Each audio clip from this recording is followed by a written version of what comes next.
Hi guys, welcome to my channel learn with I. So आज का हमारा topic है पर्सनल प्रोनाउंस, दैट मीन्स ले प्रोनोम पर्सनल। सो स्टार्ट करते हैं। सो हमारा सबसे पहले तो हम ये जानेंगे कि पर्सनल प्रोनाउंस होते क्या हैं, और उससे पहले ये जानेंगे कि प्रोनाउंस क्या होते हैं। प्रोनाउन वो होते हैं जो किसी नाउन की जगह पर यूज किए जाते हैं, ठीक है। अब पर्सनल प्रोनाउंस क्या होते हैं? पर्सनल प्रोनाउन वो होते हैं जो किसी एक लिविंग बीइंग के स्थान पर, that means they replace a living being in a sentence, not generally in a sentence they replace a living being. It can be a person, वो एक पर्सन हो सकता है, एनिमल हो सकता है, और एनी लिविंग बीइंग जिसका आप सोच सकते हैं, वो उस जो पर्सनल प्रोनाउन होता है वो उनको रिप्लेस करते हैं। सो अब स्टार्ट करते हैं, ठीक है। जैसे हिंदी में हमारे पास बहुत सारे पर्सनल प्रोनाउंस होते हैं, लाइक तुम, मैं, वो, वह, आप।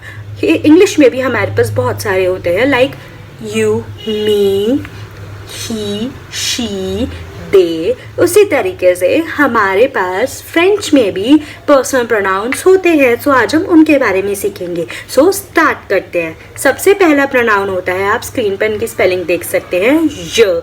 दैट मीन्स मैं, एंड इंग्लिश में आई। दूसरा प्रोनाउन होता है you, that means you, and Hindi में तुम, नॉट आप।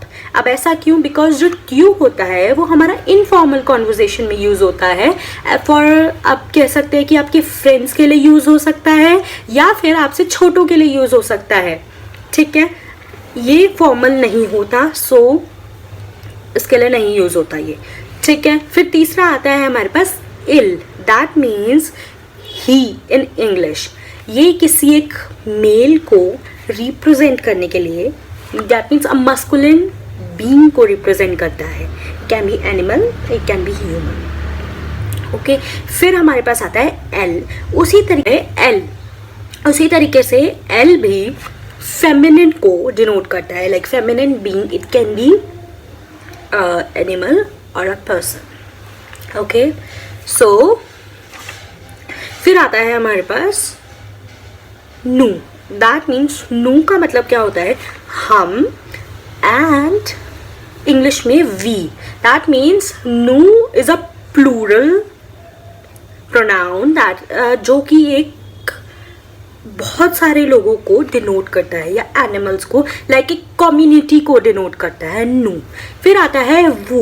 अब वो का मतलब भी हमारा यू होता है, बट वो जो है हमारा एज अ फॉर्मल वे में यूज होता है, लाइक जिनको आप रिस्पेक्ट देना चाहते हो, आपसे बड़े हो, ठीक है, या फिर आपके कॉलीग्स के लिए, आपके बॉस के लिए, या कैसे भी, like in a formal way you can, मतलब आप वो इस्तेमाल करते हो, ओके। इसका मतलब इंग्लिश में तो यू ही होता है, एंड हिंदी में इसका मतलब होता है आप। तो अब आपको डिफरेंस समझ में आ गया। You is for informal and ये वो is for formal. That means you का मतलब है तुम, वो का मतलब है आप, ओके। दोनों का मतलब इंग्लिश में यू ही होता है, ठीक है। तो इसमें कंफ्यूजन आई होप आपको क्लियर हो गई हो, ठीक है। फिर आता है इल एंड एल। आप स्क्रीन पे इनकी स्पेलिंग देख सकते हैं, ये भी प्लूरल होते हैं। दैट मीन्स इल का मतलब हमने अभी सीखा था, वो होता है ही, एंड एल का मतलब हमने सीखा था, वो होता है शी, एंड ये इनके प्लूरल होते हैं। दैट मीन्स जो इल है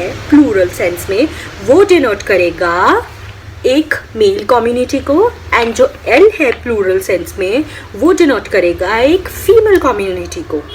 clear guys? Good, okay. So अब हम इनके साथ एक सेंटेंस देख लेते हैं कि इनको बोला कैसे जाता है, ओके। मैं यहाँ पर वर्ब ले रही हूँ पार्ले। पार्ले का मतलब होता है टू स्पीक। सो स्टार्ट करते हैं, je parle, that means I speak.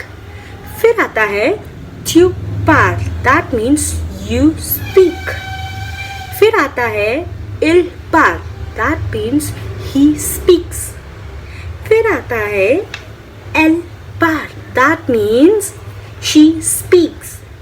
फिर आता है nous parlons, that means we speak. फिर आता है vous parlez, that means you speak, but in a formal way, remember guys. फिर आता है il parle, फिर आता है elle parle। दोनों ही प्लूरल होते हैं। अब इसके अंदर जब हम ER वर्ब्स मैं आपको सिखाऊंगी तब मैं आपको बताऊंगी कि मैंने इसमें, जैसे इसमें स्पेलिंग जो लिखी हुई है हमारी PARLENT लिखा है, मैंने ENT क्यों नहीं प्रोनाउंस करा है? ओके, क्योंकि हम फ्रेंच में ये प्रोनाउंस नहीं करते। सो नॉर्मली ही ऐसे ही प्रोनाउंस होता है। सो एक बार ही दोबारा रिपीट कर लेते हैं। सिंगुलर कौन कौन से वर्ब हुए? ज, ट्यू, इल, एल। ओके, एंड प्लूरल कौन से हुए? नू, वू, इल, एल, बट दोनों प्लूरल वाले विद एस। ओके, सो एक बार और रिपीट कर लेते हैं। ज, ट्यू, इल, एल, नू, वू, इल, एल।